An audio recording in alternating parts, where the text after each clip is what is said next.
everybody. Welcome to Apex Sunday, the podcast where a couple of petrol heads talk about F1, what we thought about the last race.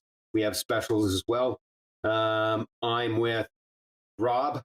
Hello. Rob Ross. And I'm John Dowsett. And today we're talking about the Mexico Grand Prix.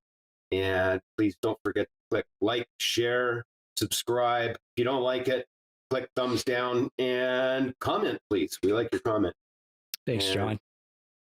Yeah, and share the URL, as you said last week. He's got URL, but I call it the URL. So, so before we start talking about the Mexico City Grand Prix, I'll bring up Casey Stoner, the two-time MotoGP champion, who is one of these guys who, from a young age, everyone thought he would be great, and sure enough, he was.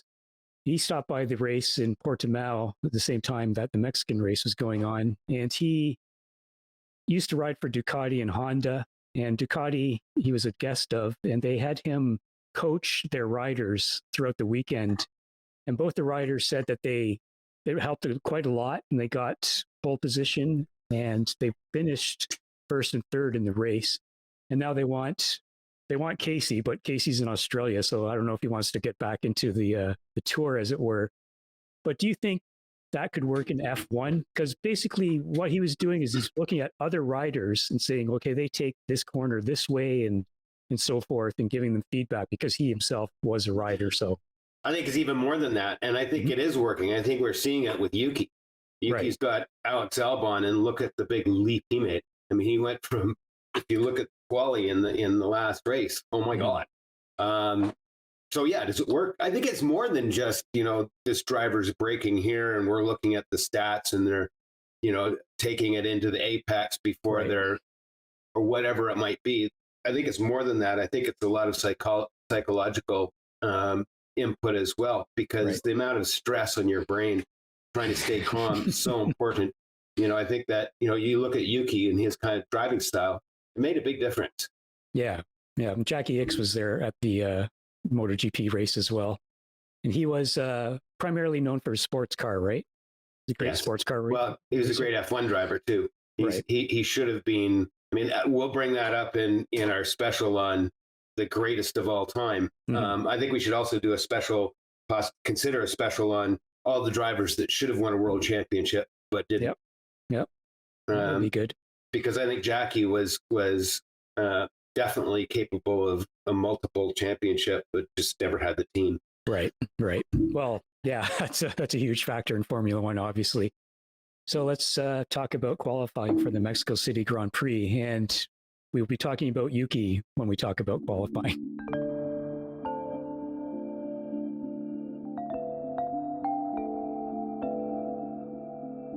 Oh my God! Yes.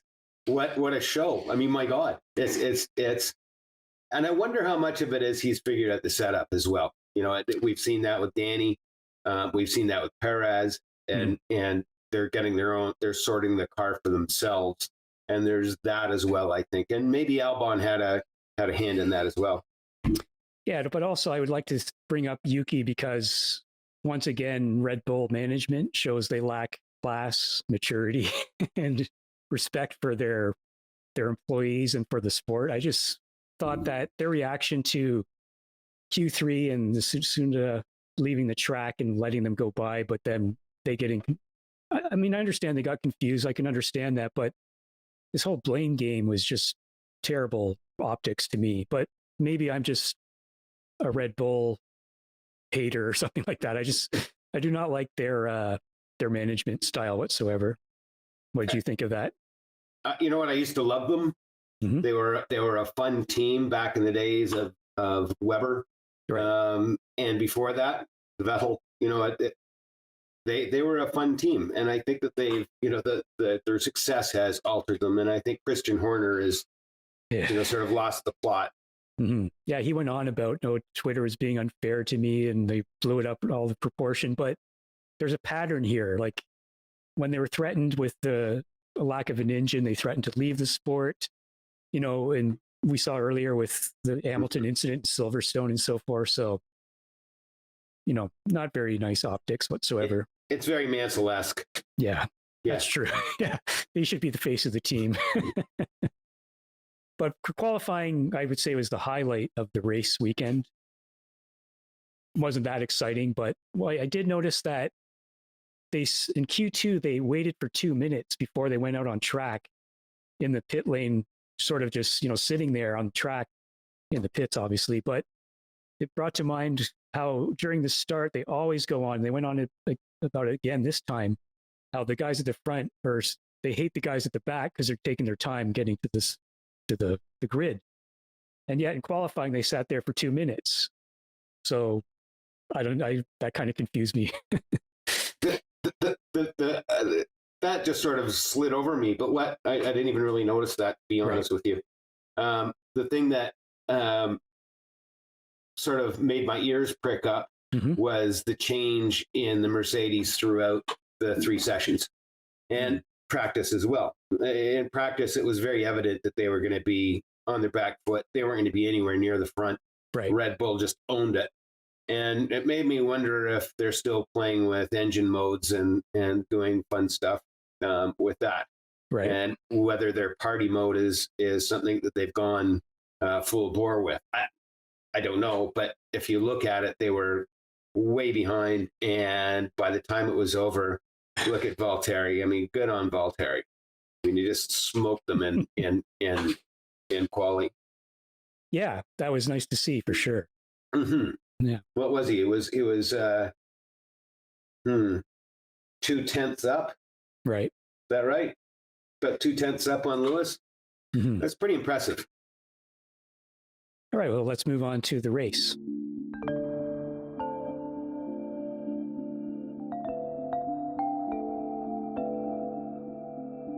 The first thing I'd say about the race is I sure as hell hope that the rules next season allow the cars to follow each other closely and we'll have some more passing, because once again, not much of a good race. There was that slow formation lap they talked about. Obviously, the chaotic start, great start from Verstappen. A little bit of controversy with Lewis saying Valtteri left the door open, but he did leave the door open. So there's that. That whole thing is just a dog's breakfast to me. I look at it and I think a number of people were asked where they would like to start, second or third, and all of them said third. Right. Third is you get that nice toe down to the first turn. I think Val did a good job at giving Lewis a toe. Unfortunately, he also gave Val a toe. Max a toe, and then Max was on the outside, and Mercedes has a problem with braking. Right. Yep. So was it a great start by Max? No, I think it was a good start by Max. But everybody who's a Max fan is going to go, yeah, he never start well. No, I mean he had a good start. Yeah.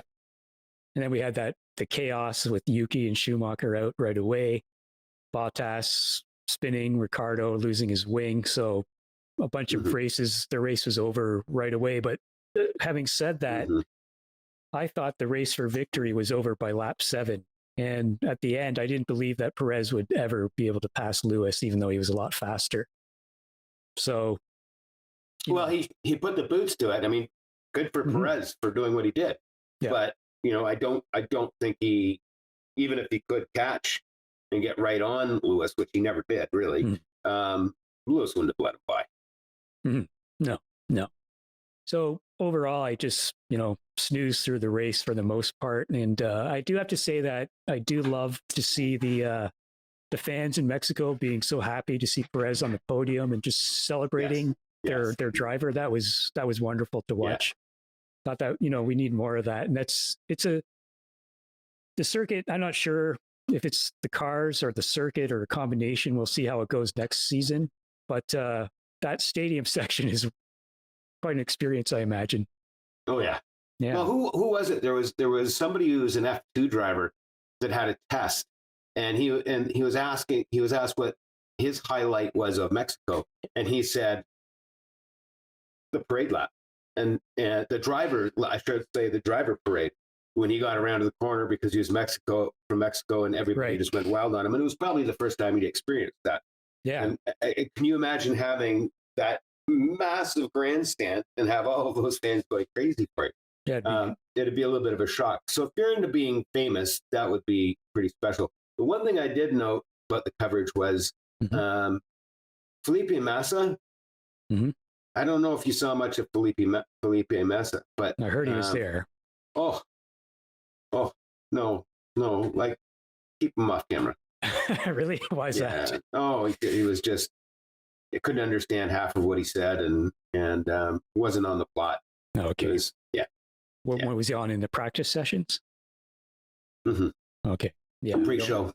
I never watch those things. So, So how would you rate this race, or do you have anything else to say about the race? I've said everything about it. What did you, anything that you want to say? I think it would have been a great race to be at. I really do. Right. I mean, it's a beautiful track. By Mexico standards, it's a beautiful track.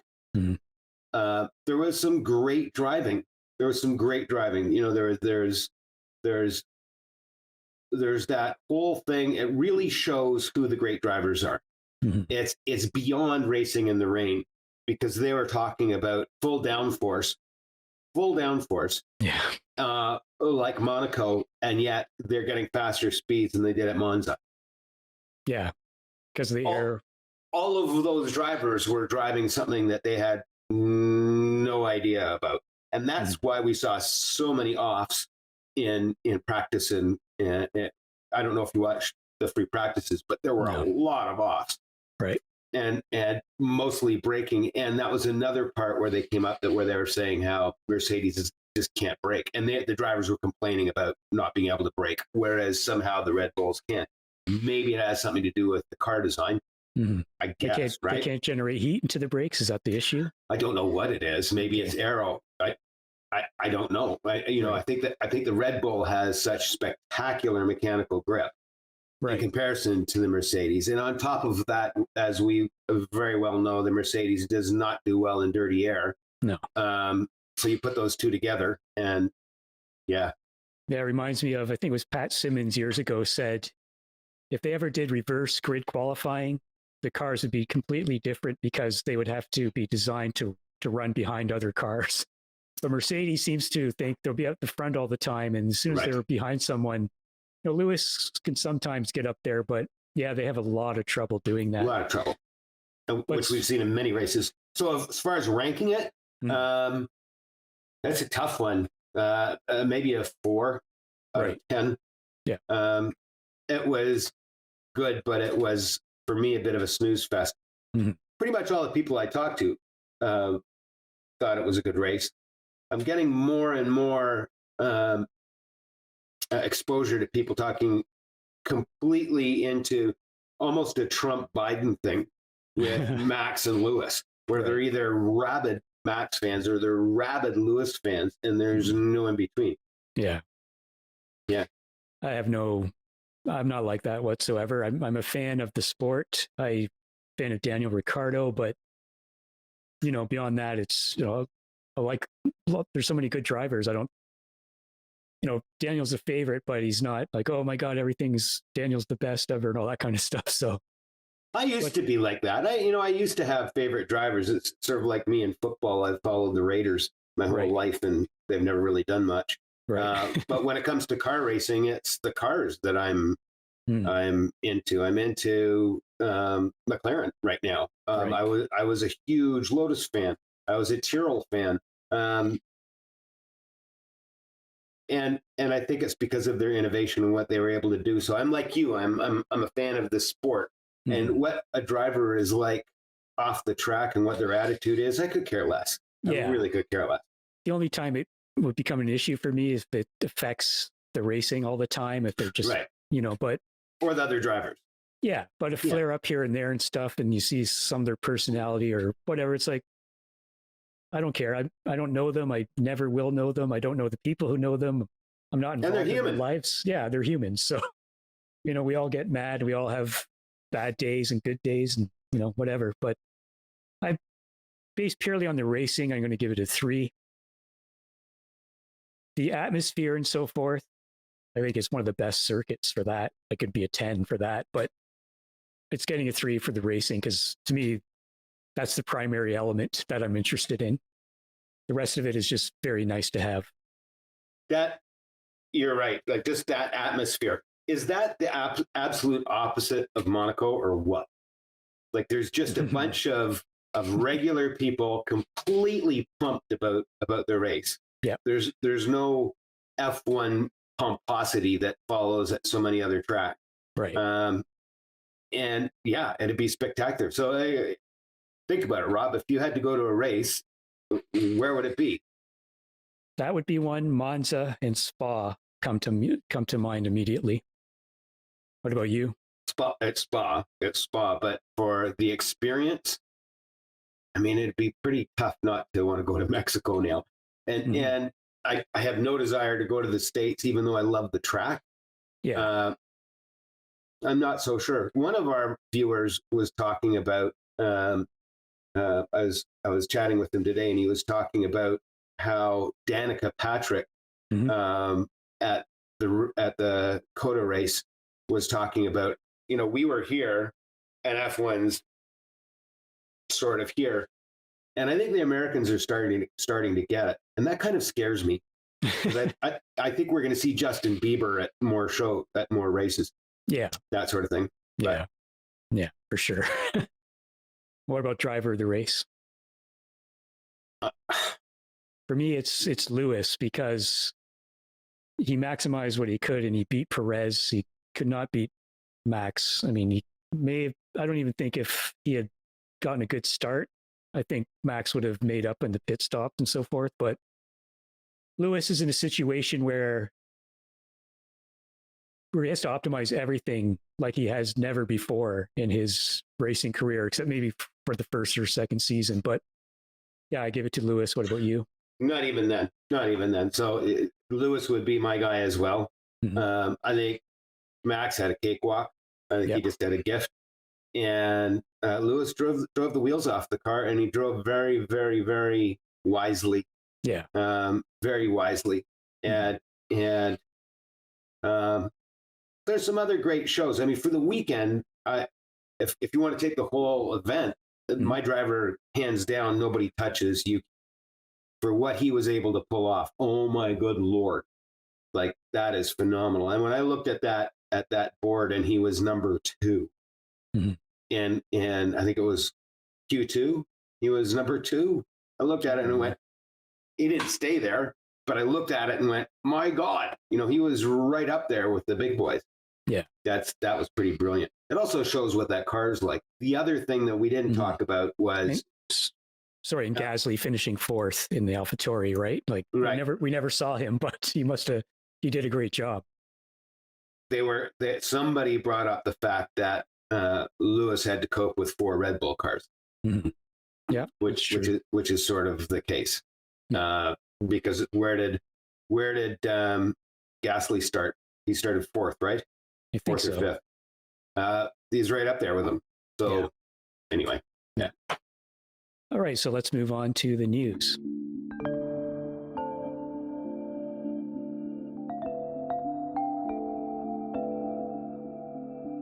The Andretti Alpha deal has fallen through.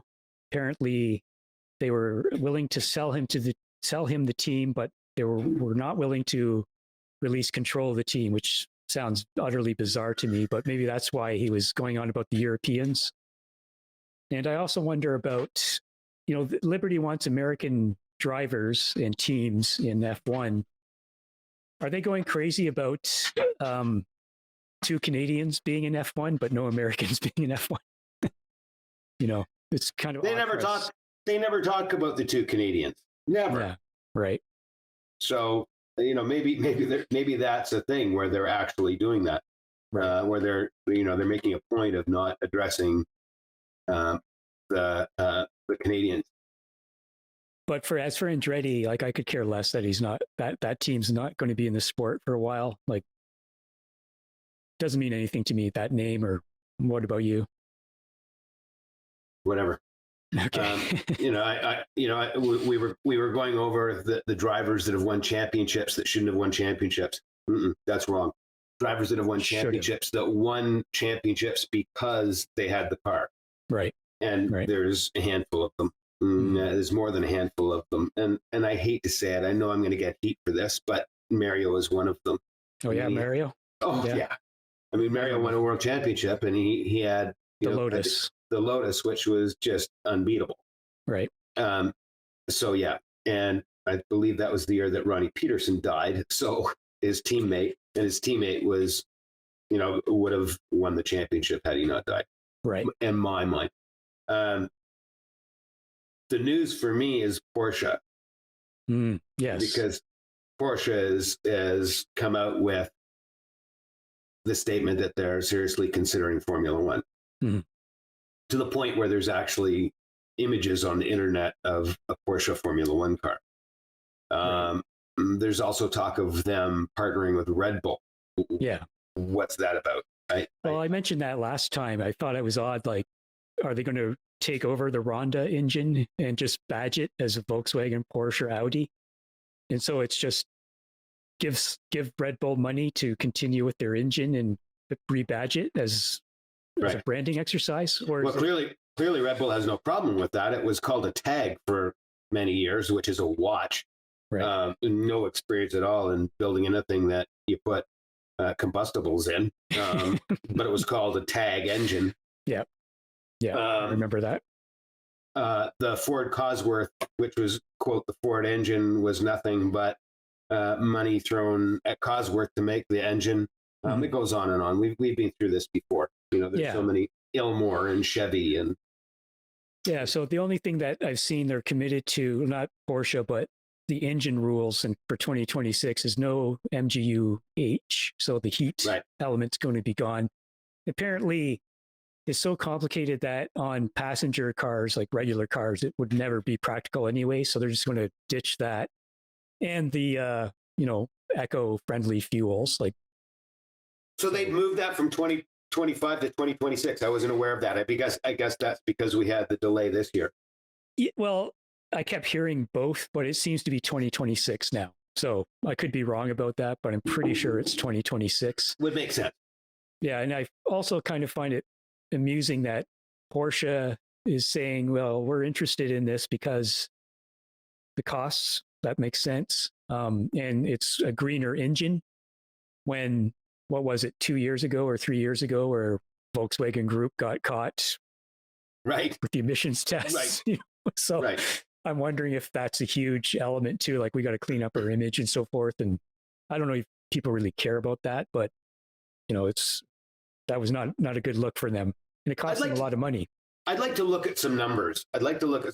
Because I truly believe that Porsche's racing heritage blows away Ferrari. Right. If you look at what they've done outside of Formula One. Oh my God. Just crazy. And domination in Can-Am and sports cars and endurance racing. Unbelievable. And customer cars. They have the best customer race car program that's ever been done. Toyota's close, but oh my God, Porsche. I mean, you want to talk about support. There was a Canadian guy, Hilary Berry, who brought the Porsche GT1 to Motorsport when it came out. I remember that so clearly because it was a store-bought $1 million race car. Right. If you haven't seen a Porsche GT1 race car, look it up. Just staggeringly fast. Beautiful. And did you race against him on circuit, or not against him, but a different class, right? Or that was after I had finished when he showed up with that. Okay. Right. Thankfully. Right. Because we would have been on the track at the same time because it was a GT1 car that was just untouchable. It was just like way off the front. All these tube chassis monster $1 million creations that people make. And you raced GT3? The equivalent of GT3, yeah. Right. Okay. Yeah.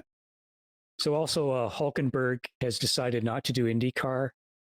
He just had a kid, so I don't know if the ovals are still extremely dangerous. And that might be a factor. I mean, Grosjean didn't even bother with ovals in his first season, but he's moving to Andretti and he's going to do ovals next season.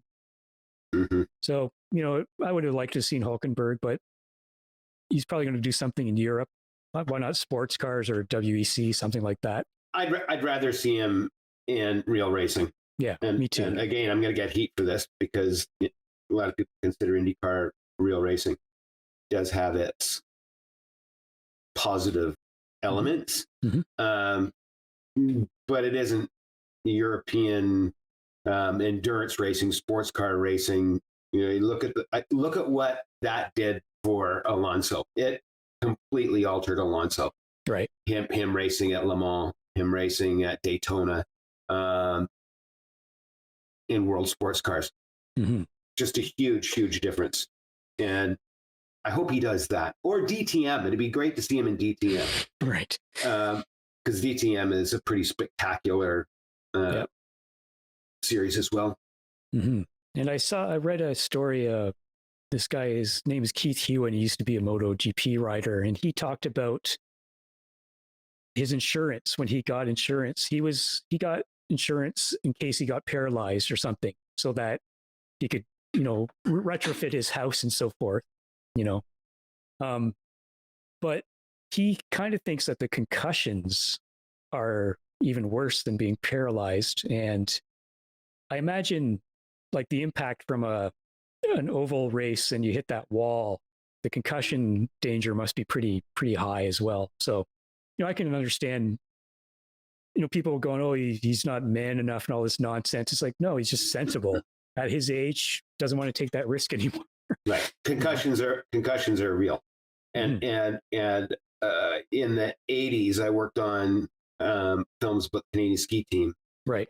And Dave Irwin, one of the original Crazy Canucks, an unbelievable madman on the slopes, had so many concussions, it's unbelievable. He now is getting better, but for about 15 years, 20 years, he carried around a card that he'd hand to people and it said basically, I know you think I know you, and I probably did. Right. But if in the middle of it, I forget who you are or forget that we're actually having a conversation, it's because of too many concussions. Right. And for whatever reason, I saw him a couple of years ago and it's changed. He's getting better. Right. I don't know how that works. But yeah, concussions are pretty damaging. Even doctors probably don't know how it works extensively, right? The brain is still one of the largest, biological mysteries because 85 billion neurons. I mean, pretty impressive. I mean, there's a lot of stupidity for how amazing our brains are, but that's another story. Yes. So, but in MotoGP, Marc Marquez has missed the last two races from a concussion in training, and he did something to his retina again, so he can't see at the moment, or it's blurry. So, I think IndyCar is a higher risk than F1 because of the ovals for those kind of, life-threatening and, life-altering injuries. And obviously motorcycle racing, your body's out in the open. So, it's, I completely understand why Hülkenberg, he tried it out, but it's not for him, and that's totally fine. We also have 6 sprints next year. The next race in Brazil has a sprint, but they are apparently going to have a real pole sitter. They're not going to erase the real pole sitter next year. So that's nice to hear. And then Mazepin is saying that Haas has different rules for Schumacher. Yeah. I don't think so. Of course they do. I don't know if you heard the radio nonsense during quali, and you wanted, they're not going to pass him. So, no, you're not. You're going to stay behind him. Yeah. But you're taking a piss? I thought, oh my God, man. And then you look at the qualifying times and how they did in the race, and it's like, no. Yeah. Mazepin has to understand that he has to earn that favoritism or whatever he thinks that Schumacher has. I mean, Mick's just going to naturally be favored by the team because he isn't screaming and yelling and complaining all the time. And he's also performing. Yeah. He's also performing, out qualifying, out racing. And if you look at who's the most improved this year? The most improved this year, hands down, is Yuki. Yeah. But behind them, we've got Latifi, and Latifi's made great leaps. And there are other drivers that have made great leaps. Yeah, and I think that Mazepin's not one of them. No, and Mick, I mean, it's hard to know where he is because of the car, but he shows all the signs of developing, and that's what he's done in the past. So, of course, they're going to look at Schumacher over Mazepin, and it's not because of his last name. Well, yeah, some of it has to do with his last name because you have to know that his resources are beyond anybody else. Right. Yeah, but I mean, they're not just like, if he wasn't performing at all, then they'd have a bit of an issue with them. It's not like, oh, he's Schumacher, so we'll just let him, Right. That's not happening. So, well, he's bringing the money. He's bringing the money. His name brings the money. He doesn't have to bring any money. His name brings the money.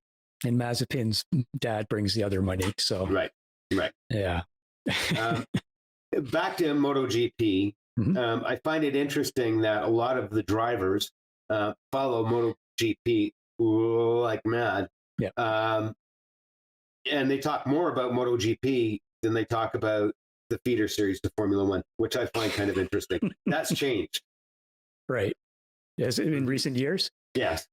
Well, I think, again, the last 5 years approximately, they've manipulated the rules as such that the racing's just a lot closer than it ever has been. And the riders are at a level that has never been seen before. The quality of the riders, and we're seeing that in F1 too, I think. The drivers in F1, almost all of them, there's a couple of exceptions perhaps, but they're excellent. They're just very, very good, very professional.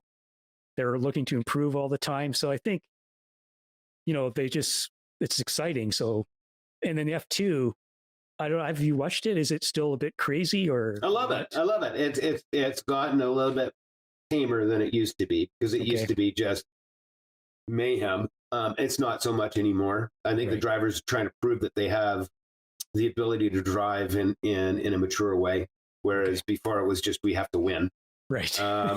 And that's a big thing. The one thing I'd like to see in Formula One, this is going to create some heat as well. A very proven system that started 40 years ago. And it's still going today in sport in series like DTM and BTCC, British Touring Car, which is ballasting. You win a race, you get 50 pounds. You get 20 kilograms. I don't know what that number is. But there's the big issue of let's reduce the budget. Let's find a way so it's more affordable for these teams to do it. Yep. That takes that away a little bit because, I'm going to spend all this money. I'm going to win the first race. Right. Might not win the second race. I don't know. Anyway, I digress. Yeah, and back to qualifying in Mazepin. Apparently, they allowed Schumacher ahead in Zandvoort. And Haas claims it was because of what happened at Zandvoort that they decided not to do it anymore. So that's completely reasonable as well, But, Mazepin just, I don't know, he just doesn't look good saying those things over the radio, given you can't say, well, I would be doing better if it wasn't for my team. That's not the thing to say. Yeah. Unless you really can't stand the team and you want out of it, but that's not the situation he's in. So, Well, there's that pompous thing of daddies bringing tens of millions of dollars to your team. Yeah. So why are you treating me like dirt? Yeah. A little bit of chip on the shoulder, maybe. I don't know what it is. Pomposity. I don't know. I don't want to pile on the guy. I don't know him and so forth. He's very young, and you and I, we haven't the slightest idea what it's like to grow up with a billionaire father and all that kind of stuff, and in Russia. So, but it just doesn't look good at the moment. So he's signed for next season. But if Haas is serious about competing, they need money, of course, but they need drivers that can compete. And he has an opportunity to improve next season. I hope he does. I think he knows how to go fast, but to do it consistently and so forth, that's the difference between the good drivers, the great drivers, and the best drivers. So yeah, we'll see. And then I guess the final thing in news is they're eliminating the tire rule for Q2. So you don't have to start on the tires that you've qualified in Q2 anymore. About time. yeah, it gave an advantage to the top teams because they could use slower tires in Q2. Right. Yeah, so that'll be gone as well. So we'll see how that goes. Anything else in news for you, John? I think that's about it. Okay, I can't think of anything else. Right. So next week we've got Brazil. Yes. And we have it's a sprint situation again, so it'd be a little confusing, but I'm hopeful of a better race. It's one of my favorite tracks, at least when I've driven it on the games/simulator type things. Yeah. And I'm hoping Lewis needs to win because he doesn't have much margin left. There's 4 or 5 races left, so not much. He has to get ahead of Max pretty quickly. Earlier in the season, I thought that Mercedes had Red Bull in their pocket. Obviously, I was completely wrong, and I'm tending to think that this is Max's season. And I'm hopeful that next year we'll see another, not just Lewis and Max, but some other drivers and teams, Ferrari, Williams, McLaren. That'd be nice, but we'll have to see. Be really nice to see. Okay. Be really nice to see. All right, so we'll speak about that next. And please like, subscribe, share the URL, and we'll talk to you later. Comment. Yes. Yes. Talk to you soon, John. Bye-bye. Thanks, Rob. Bye-bye.